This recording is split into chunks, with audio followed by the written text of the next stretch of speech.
Ja Morant has put the world on notice with that performance he had against the Spurs, where he scored 52 points while only attempting 4 threes, and he actually made them all.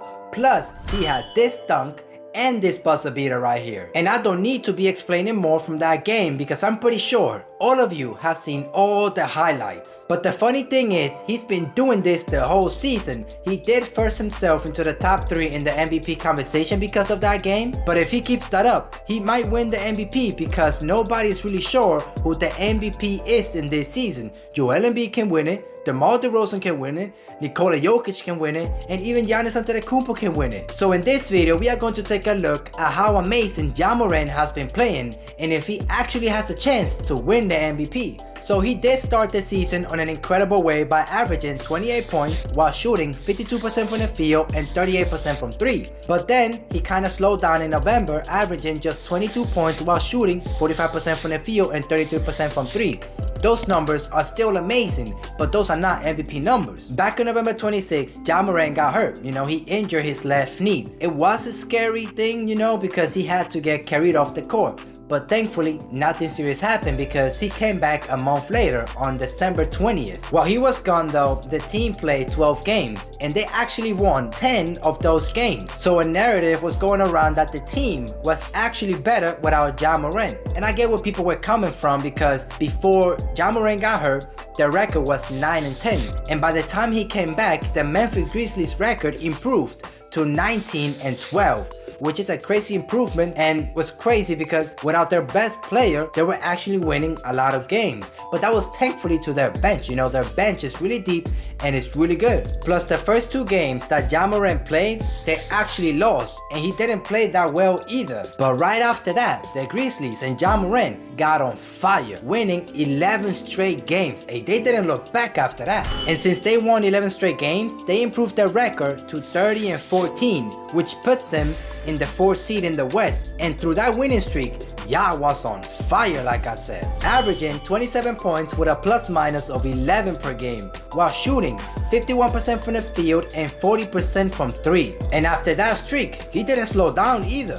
Through the last 15 games, he's been arguably the best player in the NBA, leading the league in points scored with 34 points per game while shooting 51% from the field. He's right on par with Joel Embiid and DeMar DeRozan, who are both making a strong case to win the MVP. And to just put this out there, look at Shy, man. He missed about a month of basketball due to a sprained ankle, but since he came back, he's been balling, averaging 29 points while shooting 57% from the field. Sadly, OKC is not winning a lot of games, so he's getting no recognition even though he's balling. Back to Ja Morant though. Do you know what's the most impressive thing about him? It's that he's leading the league in points scored in the paint.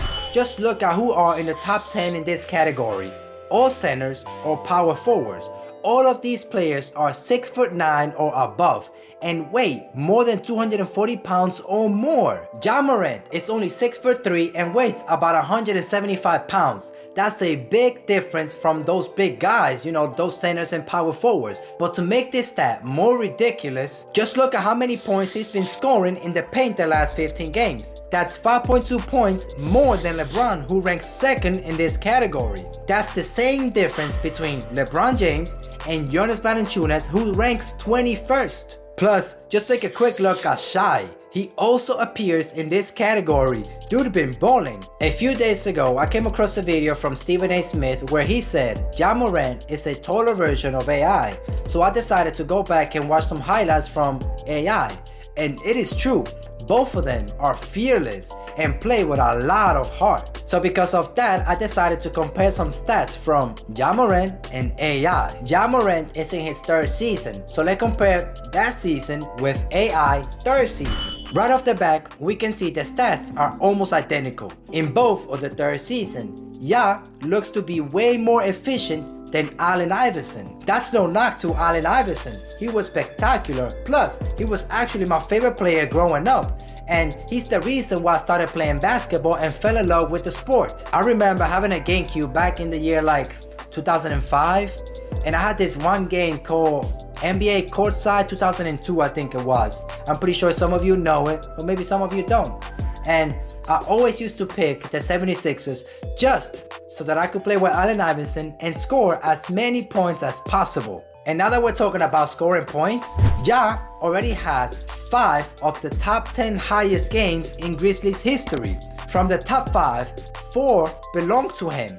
He's also the only player to score over 50 points in a game for the Grizzlies. And just look at how many minutes he needed to do that. Only a handful of players can do that in the league right now. You can only count like 5 players. Maybe Stephen Curry can do that, Giannis Antetokounmpo, Nikola Jokic, maybe Joel Embiid as well. You know, all of those players are really efficient, you know, when it comes to scoring the ball. But let me not forget though, Ja Morant has scored the 2 highest scoring games for the Grizzlies in back-to-back games about a week ago. Plus, he's averaging 40.5 points per game in the last 4 games. That's incredible. Draymond Green said it best. Ja Morant has a really high basketball IQ, does a great job at reading the defense, and it just feels like Ja Morant can do the right play at the right time. Like, he can pass the ball to the right person. And when it comes to clutch situations, he's one of the most clutchest players this season. Like, I will take him above a lot of players if I want somebody to take a shot for my life. Let me also not forget that Ja Morant has a good chance to win the Most Improved Player award this season. He made such a big jump. He went from averaging less than 20 points to averaging almost 30 points. Plus, he's shooting 5% better from the field this season compared to last season. And from 3, he's shooting even 4% better than last season. I have no doubt that Ja Morant is going to win the Most Improved Player this season. But still, the question is, can he actually win the MVP? And the answer is yes. In my eyes, he needs to keep playing how he's been playing the last 15 games. Make the Grizzlies be the 2nd seed in the Western Conference and take the seed from the Warriors, you know? And they need to win like about 55 games. And if he does all those things, I see no way that nobody will give him the MVP. That means the Memphis Grizzlies need to win 15 or more of their last 19 games. And if we take a look at their schedule, it might seem tough for the Grizzlies to win 15 or more of their last 19 games, because they gotta play the Celtics twice, a healthy Nets team, the Bucks, the Warriors, the Suns with a healthy Chris Paul, and Denver, who are no joke either. So they already are 7 games that can go either way. However, if they accomplish this, you know, if they beat all those teams and win like more than 15 games,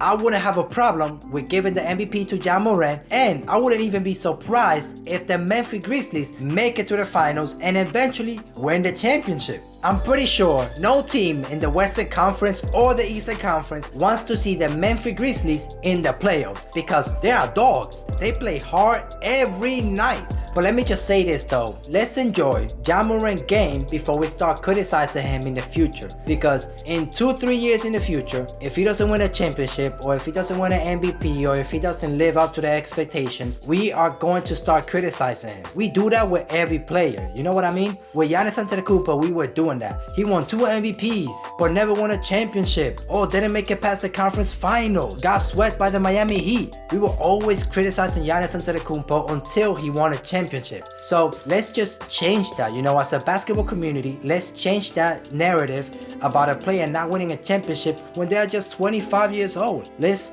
take every player for granted and enjoy them while they are surprising us, because Ja Morant came out of nowhere. Nobody saw him being at this level this season. We knew he could be like this maybe like 2-3 years in the future, but that he came now and doing this now is amazing. But let me know down in the comment section if you think Ja Morant can actually win the MVP this season. And if you made it this far, thank you for watching. See you on the next one.